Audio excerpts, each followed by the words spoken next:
First up on the show, well, Israel continues to bombard Gaza as Washington vetoed a United Nations Security Council resolution calling for a ceasefire. The humanitarian situation is worsening with the threat of famine looming over the besieged strip.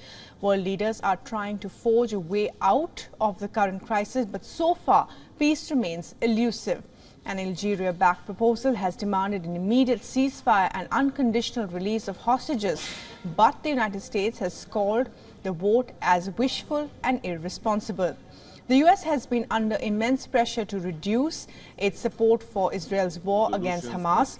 It has even put forward an alternative draft resolution on Gaza calling for a temporary ceasefire in Gaza as soon as possible.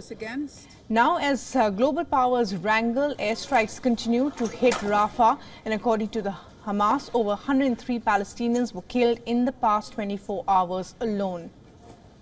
On Tuesday night, strikes hit a house in central Gaza's Deir al-Bala, killing at least 15 people. The United Nations has continued to sound alarm over the catastrophe unfolding in the besieged strip.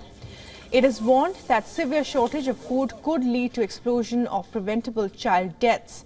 The UN's food program has also stopped operations in the strip after its convoy was met with violent attacks. The global body has acknowledged that halting deliveries means the situation will further worsen and will increase the risk of people dying from hunger in Gaza. Now, in a rare remark, Prince William, the heir of the British throne, called on an end to the fighting in Gaza as soon as possible on Tuesday. He added that it's critical that aid gets into Gaza and hostages are released soon. The overall picture is grim. Out of 2.2 million Gazans, over 1.8 million have been displaced in Gaza. Over 60% of Gaza's infrastructure has been destroyed. The health system is crumbling with severe shortage of food, medicine and clean water. Most people are now being pushed to the brink of famine. The key source of aid to the strip, Rafah, is now under threat of invasion. Global leaders have warned that Rafah's offensive could lead to tens of thousands of deaths. Washington has sent Brett McCurk, the White House coordinator for the Middle East and North Africa, to Egypt to advance a hostage deal. The UN envoy will head to Israel on Thursday. The Hamas chief Ismail Haniyeh is also in Cairo for talks with Egyptian officials.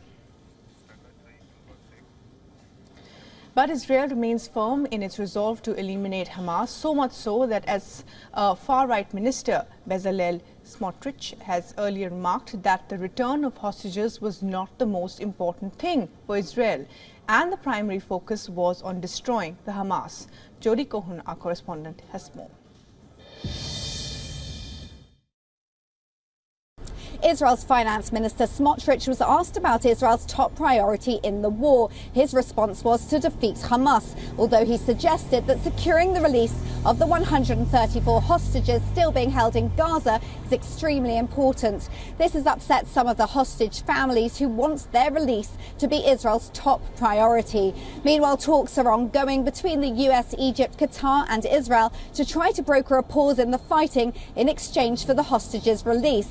Hamas Chief Haniyeh was in Egypt on Tuesday, and White House advisor Brett McCurk is there today and in Israel on Thursday for further talks. Prime Minister Netanyahu has said that a lot of pressure is being put on Israel at home and abroad to agree to a deal at any cost. He said Israel is willing to go a long way, but is not ready to pay any price, calling Hamas's demands delusional. This is Jody Cohen for WION World as One. For all the latest news, download the WION app and subscribe to our YouTube channel.